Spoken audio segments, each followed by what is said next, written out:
Welcome to Creature Vision by Creature Bazaar.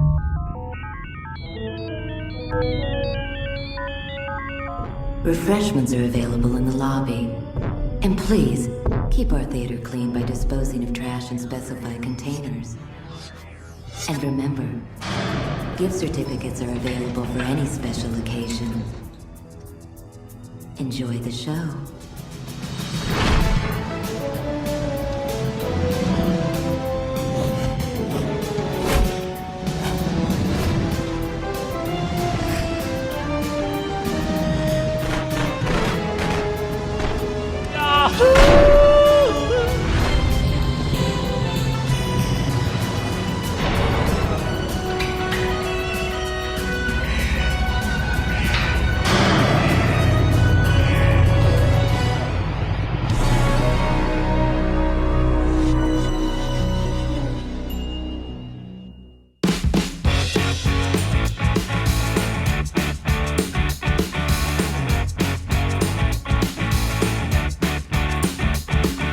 And I wanted to thank everybody for coming out.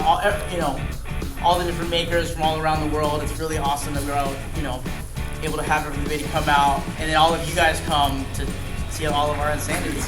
So right now we're in the Frida Theater in downtown Santa Ana, where we had hosted our first ever Creature Vision event. Creature Vision is a multimedia sort of experience that we did with Unboxed Industries and Punk Drunkers.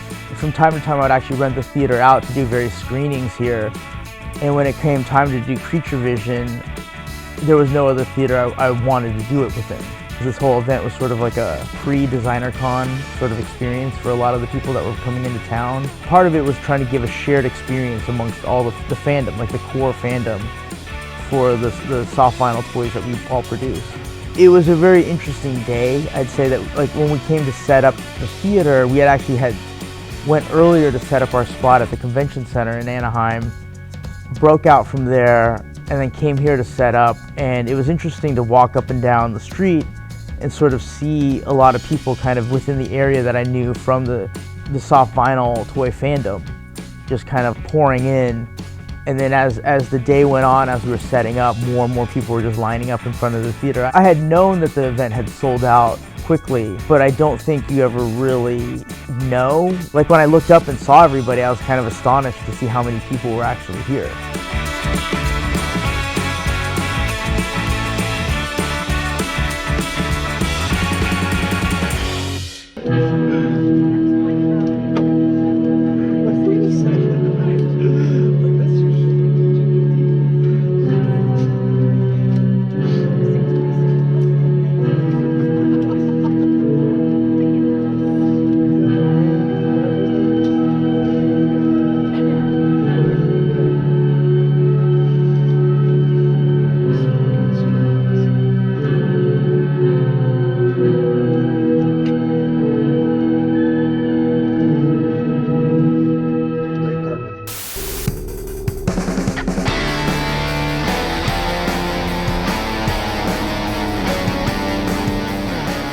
Creature Vision in its essence, the idea really came from trying to watch something but then kind of being a little not fully attentive, so you're just flipping channels. And that was kind of the basic ideas, but let's say every channel was playing something interesting. And in this case, I took it upon myself to sort of like do a little re-edit of the show for everybody.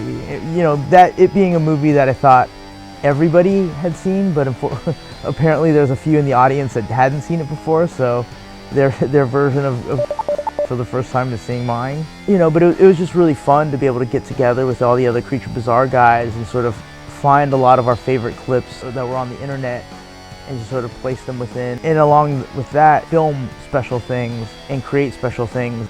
I could be totally wrong, but I think we made 4 commercials in total. Oh no, we actually did 5 different commercials in total, and they were all products that were either like a specialty item for Designercon or things that were being released for the first time at Designercon. The first one we had actually shot was a commercial for the Hell Robo, a toy that we did with Blitzkrieg Toys in a sort of like iconic Shogun Warrior style colorway that came packaged in a box.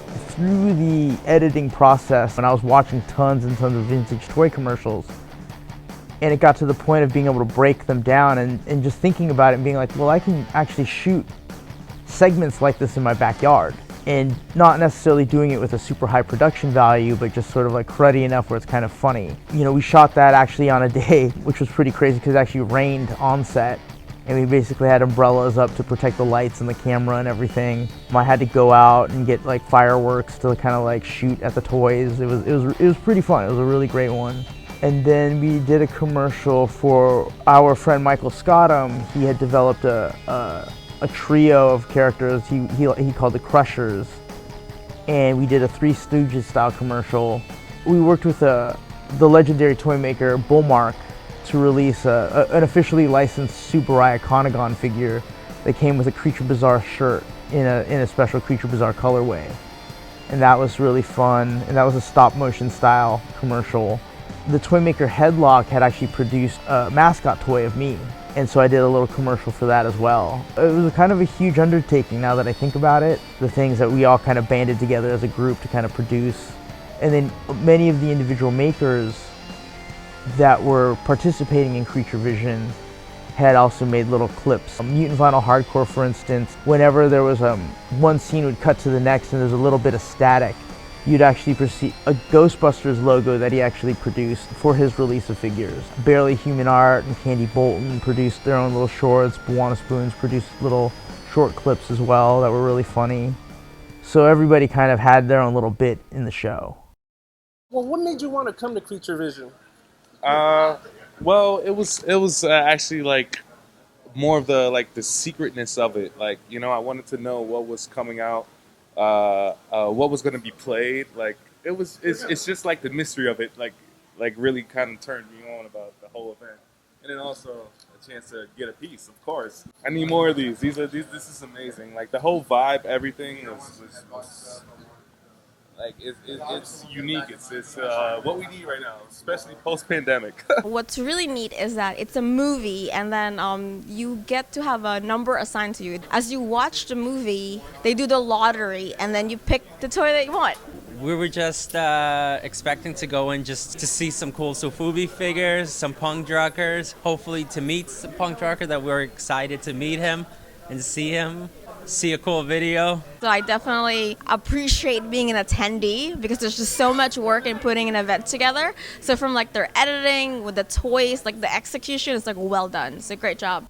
Because I don't really know what I'm doing a lot of the time, I didn't want to promise people a thing if I didn't know exactly how it would work out in the end. And so I felt like giving no information and surprising everybody would be sort of part of the fun, because I was sort of creating something that, in essence, something that I would want to attend.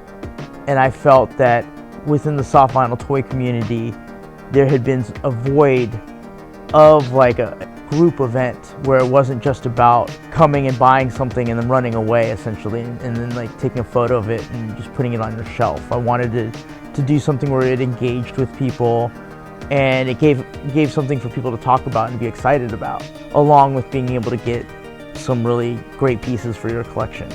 Welcome, and thank you all for coming to Creature Vision by Creature Bazaar.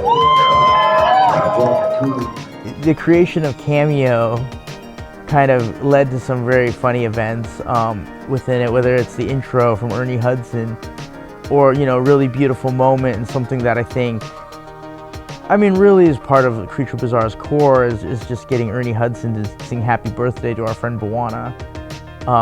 Because Ghost is one of his favorite movies.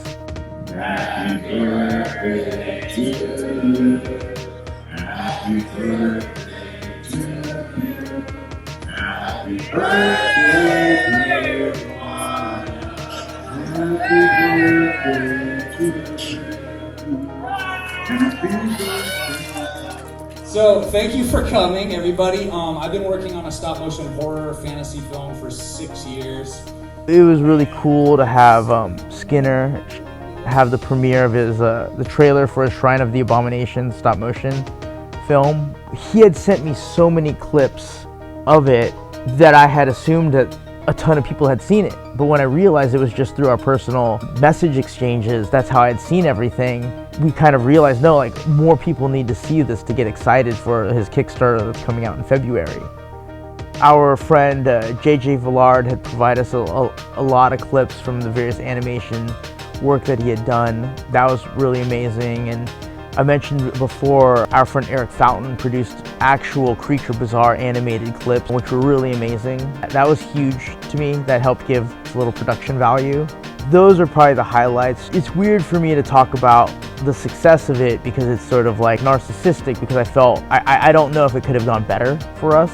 It's hard for me because I'm not the type of guy that likes to truly like bask in it all that much. I kind of move from one project to the next. It honestly felt really great walking around Designercon and hearing people talk about the event and the show and everything, that have our inbox flooded with this, I mean, more than a toy release, in all honesty, of like, are we going to do another one? When's the next one? And whatever. And I can safely say there will be more. I don't know when, I don't know what, but there's going to be more. I enjoy it. I think everybody in the Creature Bazaar crew likes it.